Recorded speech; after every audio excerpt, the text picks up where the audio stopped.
Algebra 2 students, welcome to lesson 39. First, we're going to talk about the difference of two squares and how to factor those.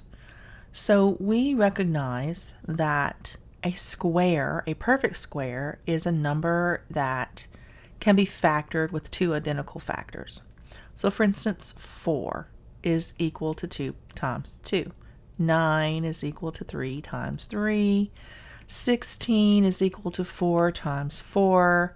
25 is 5 times 5, and so on, and so on, and so on.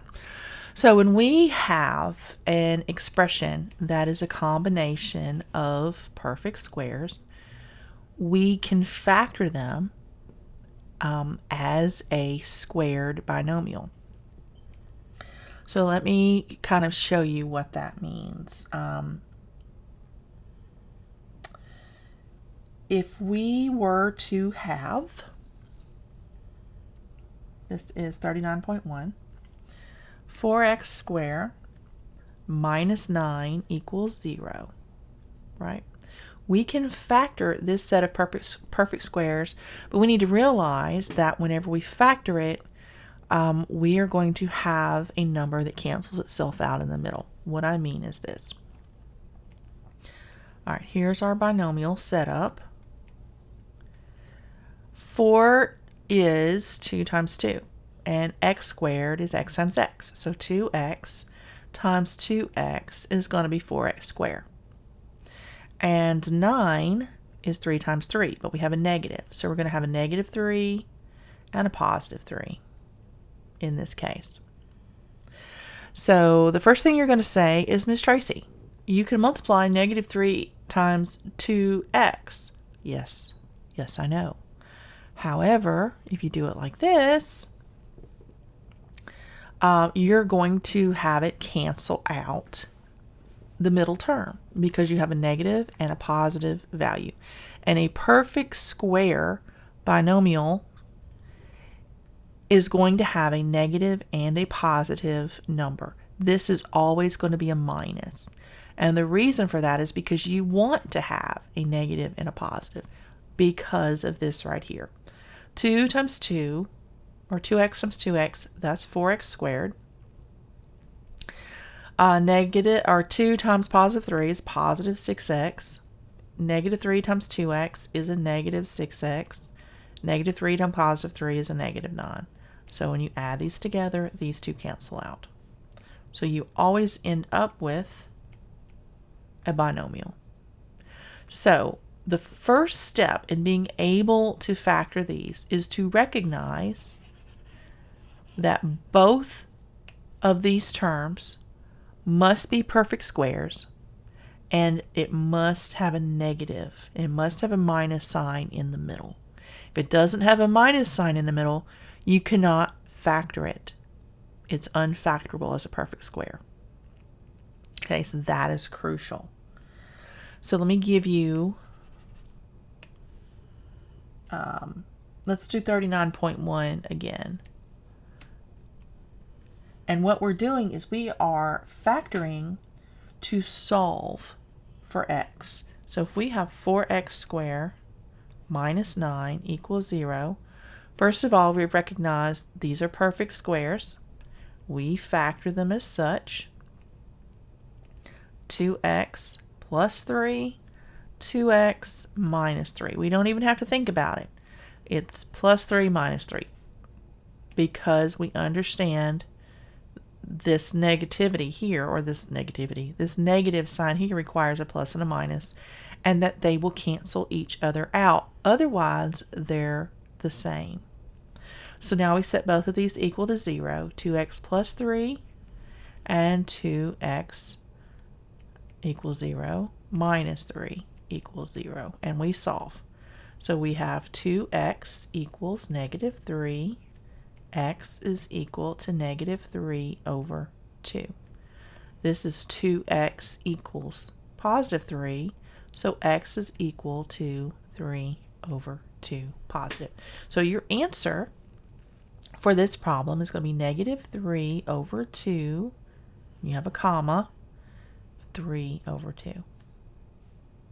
All right, 39.2. We have another one here, and we have 81m squared minus 25 is equal to 0. So both of these are perfect squares. This has to be a square. We set up our binomials. And the thought process behind this is that if this is equal to 0, then one of these has to be equal to 0. So that is why we set them both equal to 0 and say it's either this one or this one is our answer. All right. So now we look at 81, and that's 9 times 9, and that's m. So 9m times 9m, and that's going to be a -5 and a +5. Now we set them both equal to 0. And you can see where this is going. You're just going to move the 5 over and change the sign. And m is going to be equal to 5 over 9. And on this side, it's going to be equal to the same thing, but it's opposite, right? Because it's going to be negative. So m is equal to -5 over 9. So you're going to have the same number, but they're going to be opposite values. So your answer to this problem would be 5 over 9 and -5 over 9. Okay? It's pretty straightforward once you get the hang of it.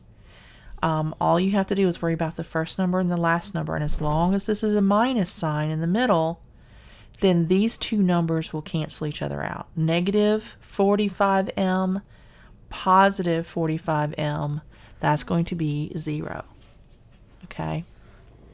So that's what you have to look for, is that negative sign. If it's not negative, it is not a perfect square. All right, let's look at 39b, which is parallelogram proof. So now we're getting into writing some proofs. And we remember that a parallelogram is defined to be a quadrilateral. Let me clear this page. It's a quadrilateral with two pairs of parallel sides. So it kind of looks like this. There we go. Yeah, it kind of looks like that. We also recall that a parallelogram has 4 other properties. And those properties are, number 1, the sides opposite each other have equal lengths.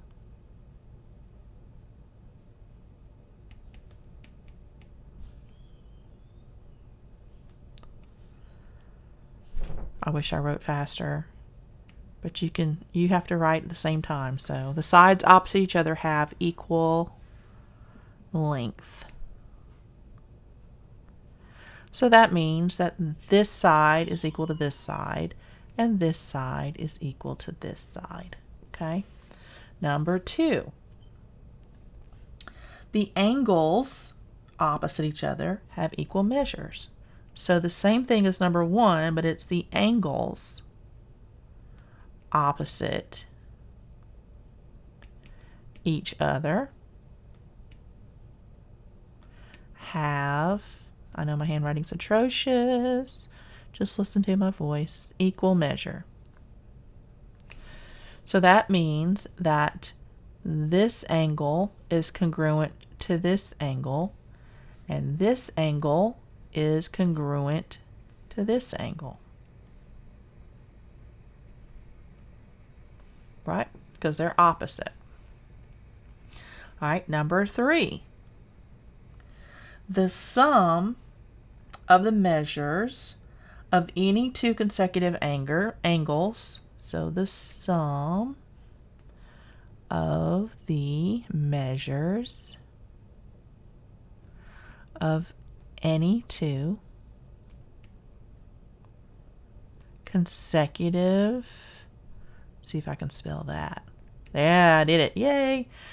except this is an E right there. All right, consecutive angles is 180 degrees. Why is it 180 degrees? Because if you were to extend this as an exterior angle, you would recognize that because this is a parallelogram, that means that this line is parallel to this line, and this line is parallel to this line, right? So because of that, this straight angle is going to correspond, this straight angle here, this angle would correspond to this angle. And because this is a straight angle, these two would equal 180. So that means that these two would equal 180 because of their value. And this angle here, this exterior angle, would be congruent to this interior angle. So that shows us why they would equal 180, okay? Because they're the extension on the interior of the exterior angle that makes it a full straight angle. All right, number 4, the diagonals bisect each other. So the diagonals bisect each other. So when I put a diagonal here, from here to here, and then from here to here, they bisect. So this side is going to equal this side in area, which means that this angle and this angle, or this triangle and this triangle, are going to be congruent. This triangle and this triangle are going to be congruent. These two making up this triangle is going to be congruent to this triangle. Okay, so you have some congruency there that you need to recognize in order to write a parallelogram proof. So we proved properties 1, 2, and 3 in lesson 37. Now we will prove property 4. Since the pairs of opposite sides in a parallelogram have equal lengths, we can use identical tick marks to indicate that the long sides are equal. Okay, and we can do that by adding another little mark here and another little mark here.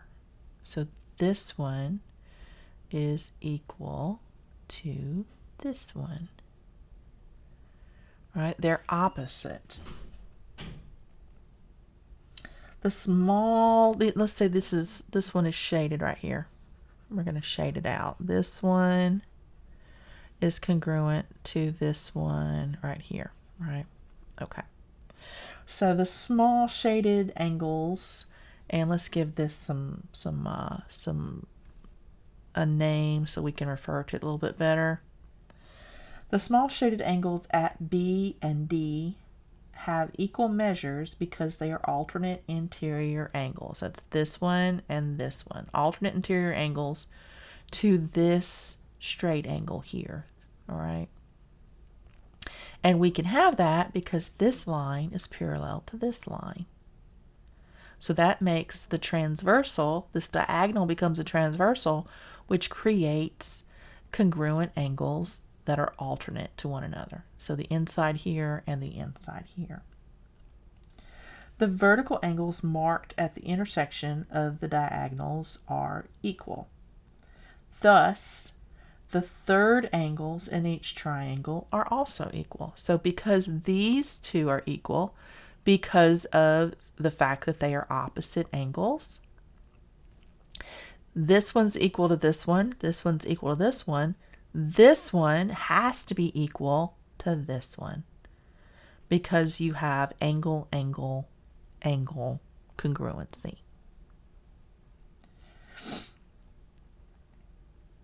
And so, yeah, we call that AAA. That is the theorem, angle, angle, angle. The scale factor is 1 because they are equal to each other because they're opposites. They are congruent But because they're in a parallelogram and these lines completely bisect the parallelogram, they have a congruency. They're equal to one another because they are in the same shape and they have been bisected. All right, so the triangles are congruent by the theorem. You have angle, angle, angle, and then you have angle, angle, angle, side. And they're congruent by angle, angle, angle, side because this side here is congruent to this side here, as well as all three angles on the inside of the triangles. Okay? This proves that the diagonals of a parallelogram bisect each other. All of that to say, whenever you have a problem that is giving you a unit of measure here, you'll know it's the same one that goes here. And if you're given a unit measure here, it's the same one that goes here. And this one will obviously be the 180 degree on the other side. If you're given a unit of measure here, the degree here, it's going to be the same degree that's over here. All right, so all of that is to help you determine the math in the future that you're going to see and how that congruency works and how you can figure out how to solve for missing information in your figures. So now let's look at a rhombus. So a rhombus is a parallelogram that has three additional properties. And the reason it has three additional properties is because it is a parallelogram that is a square that's been skewed. So let me make sure this is right. Yeah, so voila. So what that means is this side is congruent to this side, but it's also congruent to this side and this side. So all four sides have the same length. A rhombus is a parallelogram that could be a square if it were sitting up straight and it weren't leaning over to one side.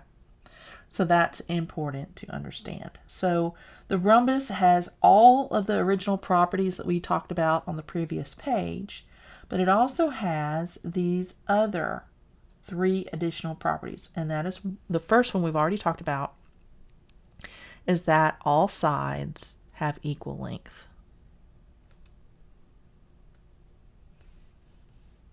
I should say sides, sorry. All sides are equal length. Okay, we still have this side parallel to this side and this side parallel to this side, but now we've added the fact that they're all the same length. The second additional property that it has is that the diagonals of the rhombus bisect the angles of the rhombus. So that means when I draw a line from here to here, not only is this congruent to this, it's also congruent to this and this. All four of these angles are the same measure. So a diagonal of a rhombus, is it O? It's O. I'm like, is it an O or U? Rhombus bisects the interior angle. What that means is if this angle were 44 degrees, when you draw the diagonal, this one becomes 22 and this one becomes 22. So you just divide whatever is there in half. All right, number 3, the third property that is related to a rhombus is that the diagonals of a rhombus are perpendicular bisectors. So both diagonals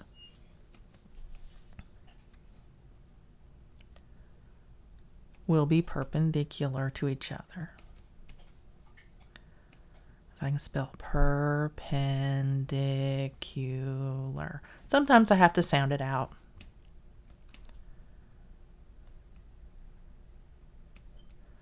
And this, my dear students, is how you get your geometry credit with Algebra 1 and Algebra 2 in Saxon. Cha-ching! All right, more bang for the buck. Oh, that is not a straight line, Miss Tracy. Whew, what was that? All right, come on. That's not what we want either. We want an actual straight line from corner to corner, and that creates perpendicular lines. If I drew the original rhombus correctly, which it looks like I think I did, then these are all perpendicular, which means that every angle in the center is going to be 90 degrees. How about that? So if you are given a rhombus that is bisected with a diagonal, we know automatically that all of the interior angles here are 90 degrees. So these two are going to be a total of 90 degrees. So you can go ahead and use, the other thing you know is you can use Pythagoras' theorem to find the length of this line here or the length of this line because of these being right angles to each other. So there's some other information that you can apply when you are given a figure of a square of a rhombus to determine your interior angle measurement or the length of a side. You can use Pythagoras' theorem because these are all right angles, right? Very good. So since let's give this a name. Let's do A, B, C, and D. So to prove the diagonals of a rhombus, bisect the angles of the rhombus. We draw the diagonal, and we'll prove that it bisects the measure of angle A and the angle C. Since ABCD is a rhombus, side AB is congruent to side BC. And we know that in a triangle, the angles opposite sides of equal lengths have equal measures. Therefore, the measure of angle 1 is equal to the measure of angle 3, and this is 3, and angle 2 is equal to 4, right? Because all of these have the same measurement. 1 is equal to 2, and 3 is equal to 4, 4 is equal to 1, and 2 is equal to 3. And that is number 2, right? Because they are alternate interior angles formed by diagonal A, AC, and parallel sides AB and DC. Therefore, all of that I just said. And that is by the sixth postulate of Euclid, which we don't have to memorize because we're not taking geometry. We're just taking Algebra 2. We just have to know how to apply it. We don't have to memorize it. Hallelujah. Because I don't like memorizing stuff. I'm old. So this proves that the diagonals of a rhombus bisect the angles of the rhombus because of all the parallels that are being drawn. Okay. So now that we know all of this stuff, we can apply it to some problems. So let's do that. Let's clear this page. If you haven't taken notes, go back and do that. So here we have a rhombus. Is this a rhombus? Yes, this is a rhombus. I should have just left that rhombus in place. All right, let's see if this looks anything. No, it doesn't. It looks nothing like a rhombus. Let's bring this in right there. And let's bring this one in right.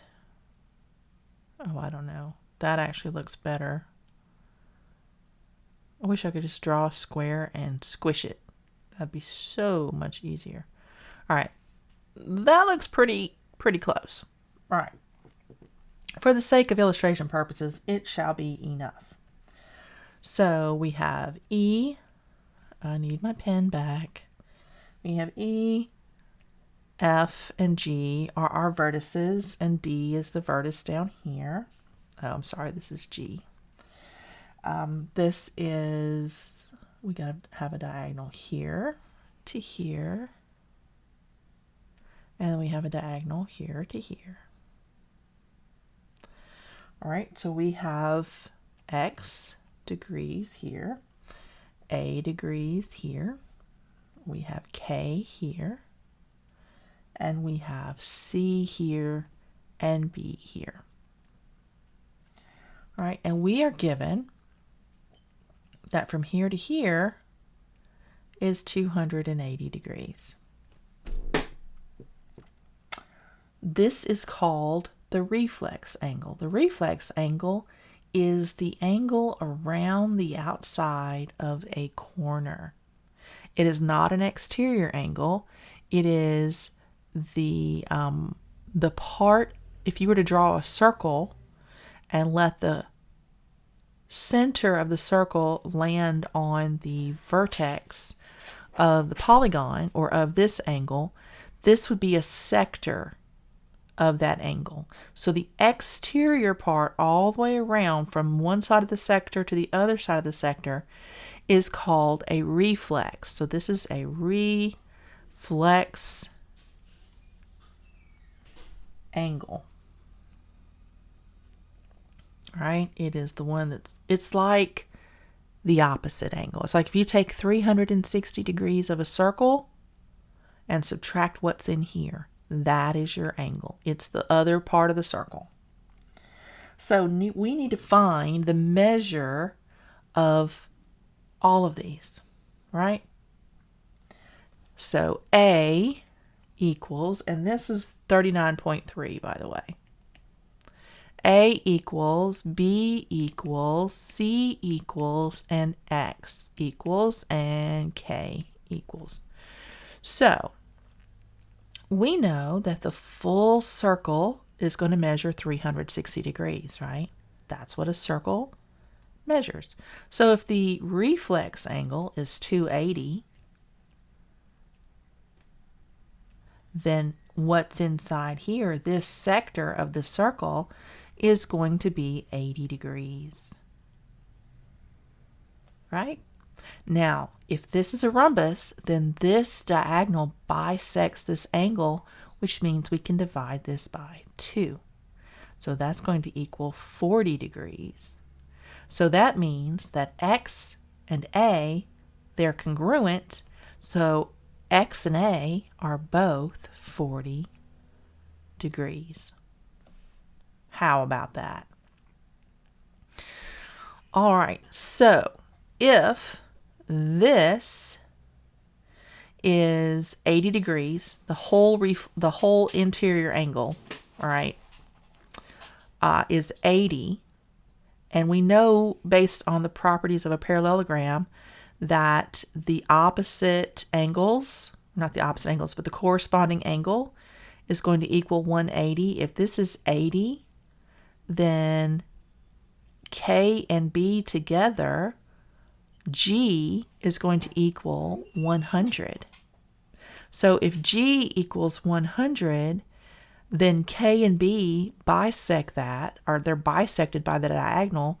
So that's 100 divided by 2, right? So we can say 180 minus X and A, which is 80 added together, equals 100. Well, that 100 degrees was bisected by a diagonal, so that means that K and B are 50.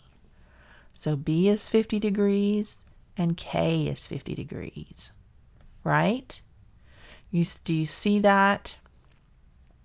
All right, so we also know that because this is a rhombus, that this angle and this angle are equal to this angle and this angle. So if both of these are 40, then both of these are 40. So that means if this is 50 and this is 40, that's 90. This is 90.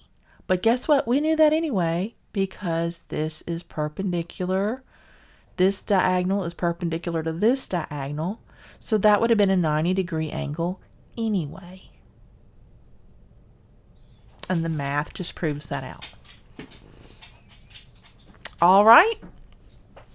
So that was 39.3, and that is everything that we have for lesson 39. So I will see you guys in lesson 40.